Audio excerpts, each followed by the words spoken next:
What's up, guys? Jacob, Miami Dolphins Syndicate. It sucks that we lost Shaq Barett. Shaq Barett, guy that was for sure going to have to start from week one with the injuries to Bradley Chubb and Jalen Phillips, and somebody that you lose the Super Bowl experience, you lose the numbers, you lose the availability in Shaq Barrett, and now the Dolphins are left reeling, figuring out what is this edge position going to look like, at the very least through the first 4 weeks and probably a little bit beyond. We're going to be without those first 4 weeks, without Bradley Chubb, without Jalen Phillips, without even Cameron Good, as they're all put on the PUP list. So there's going to be guys that have to step up. There's going to be guys potentially coming into the door. So what is the best options for the Miami Dolphins? So first, let's just look at what you are losing when you do lose Shaq Barrett. You look at his numbers over the last few years, and last year with Tampa, 4.5 sacks, year prior 3, and then 10 back in 2021. He's certainly beyond the prime of his career. However, some of that was still very effective and helped the Bucks get into the playoffs, win their first round game. Somebody with the experience that he has, and you lose at a position of need, a position that the Dolphins are very thin. Somebody who would step in week one have to be our number one edge guy, just based off availability, and the young guys coming in probably aren't quite ready to play as the number one position. So you lose at least 4.5 sacks, probably you see from him over the season, maybe 4, maybe 3, whatever the number end up being. You lose those sacks, you average that out over a 16-game season. You need to replace at least 1 sack in those 4 games just based off the numbers that you're losing with Shaq Barrett. And then you look inwardly on the team of what the Miami Dolphins already has, and there is not an edge rusher on the roster that has a sack. You're looking, of course, at mostly rookies that the Dolphins took in the draft this year. You're looking at, of course, Chop Robinson, our first-round pick, Muhammad Kamara, and then undrafted free agent Grayson Murphy. I mean, the most experienced edge rusher on the team is Quentin Bell, who has yet to record a sack.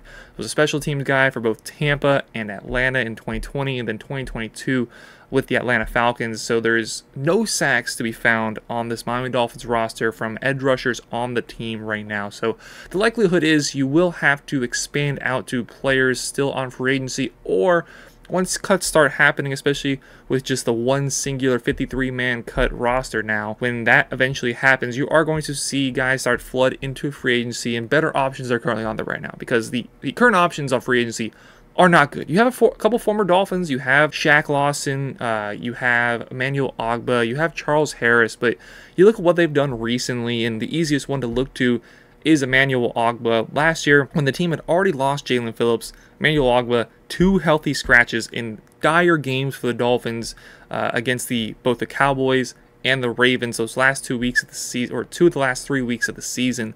And then when Bradley Chubb did go down, he eventually got the job back and was able to come back and play in the last game of the regular season, and then the one playoff game the Dolphins were in. However, those 2 healthy scratches were not because of play, not because of his ability, which certainly has gone down over the years, but it was a personal thing of how he was upset with his snaps going down. He started to move down in the pecking order. He fell below Andrew Van Ginkel, and you're already behind the likes of Bradley Chubb and Jalen Phillips. So he was clearly displeased with the role that he had on the team, and they elected to not play him 2 of the last 3 games of the season.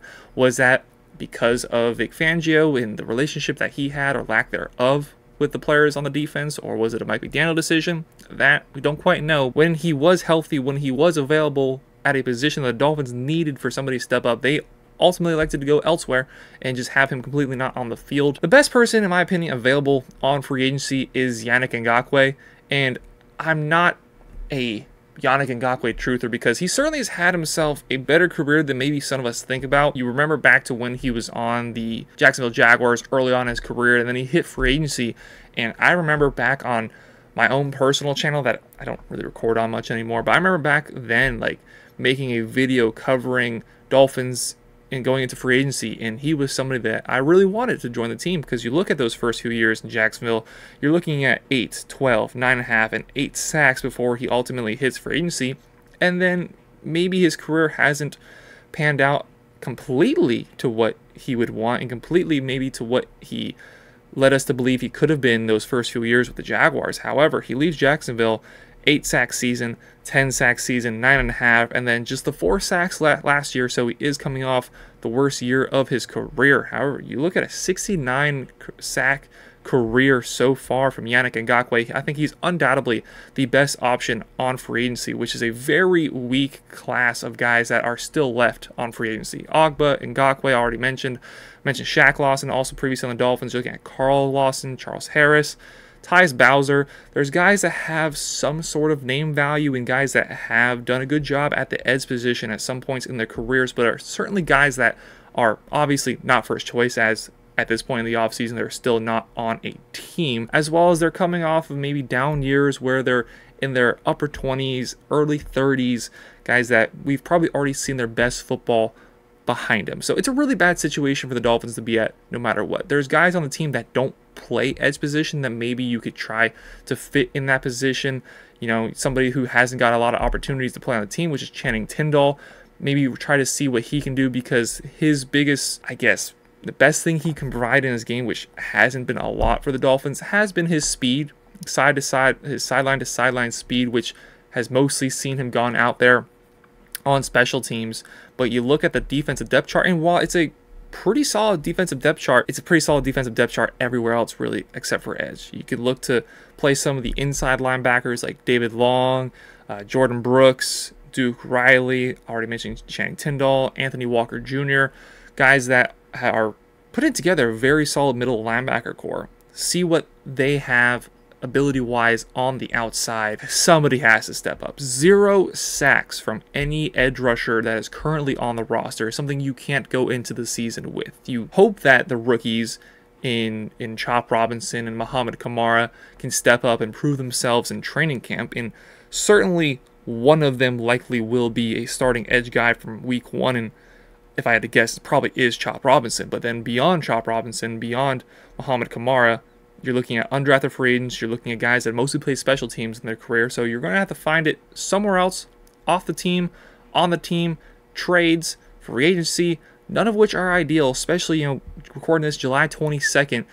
Training camp is, they're already reporting, and there's already practices going on. Official training camp, is soon around the horizon, and there's a lot of moving parts that are going to be going around with this team, figuring out final roster spots, final guys to make the 53-man roster, and maybe some of those fringe guys like a Channing Tindall, like a Duke Riley, who are probably fringe guys for the overall 53. If they can prove their worth in another position like edge, maybe that might be what gets them on the 53-man roster over some of the other guys around the team that there might be a little bit more depth at the position. There might be a little bit more talent at the position. Available week 1, you're not going to have Chubb. You're not going to have Phillips. You're not going to have them till week 4. And with their late season, both Achilles and ACL injuries, you might even have to wait longer than week 4 to get those guys back. So one way or another, Dolphins have to address this position. And there's likely going to have to be guys coming in from outside the team. Looking at Yannick Ngakoue, the easiest answer is to just bring back Emmanuel Ogbah and hope that you can sort out the issues that he had with the team last year. He had 5 sacks on the season last year, and I believe most of them came in once the game was already done with. You're looking, he had, I think, 2 sacks combined in 2 games against the Jets, sack and a half against the Broncos, had a sack involvement against the Giants, against the Commanders. Bad teams, blowout victories. He came in and was able to get a few garbage time sacks. Already comfortable with the locker room, with the culture. He's already been a part of it.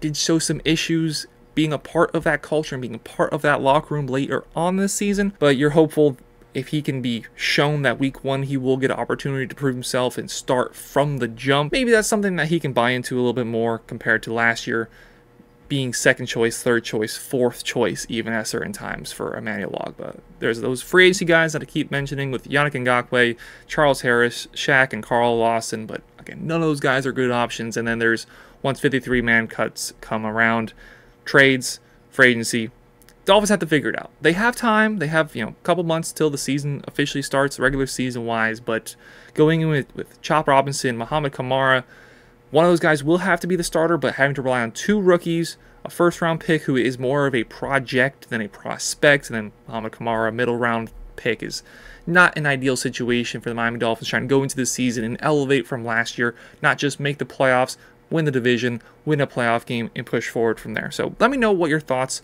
on the edge position is for the Miami Dolphins. What do you think the best options would be to replace the snaps that are going to be lost from Bradley Chubb and Jalen Phillips for at the very least 4 weeks, and probably even longer than that, for the very least Chubb, maybe even Phillips. Let us know who you think should come in. Who do you see on the team that could potentially step up and take the role of those guys? Let us know down below in the comments. While down there, let us know how excited you are for training camp to get underway. Practice is the start. Let us know down below in the comments. While down there, hit that like button, hit that sub button. Appreciate y'all very much for watching. Have a great rest of your day. Go Dolphins.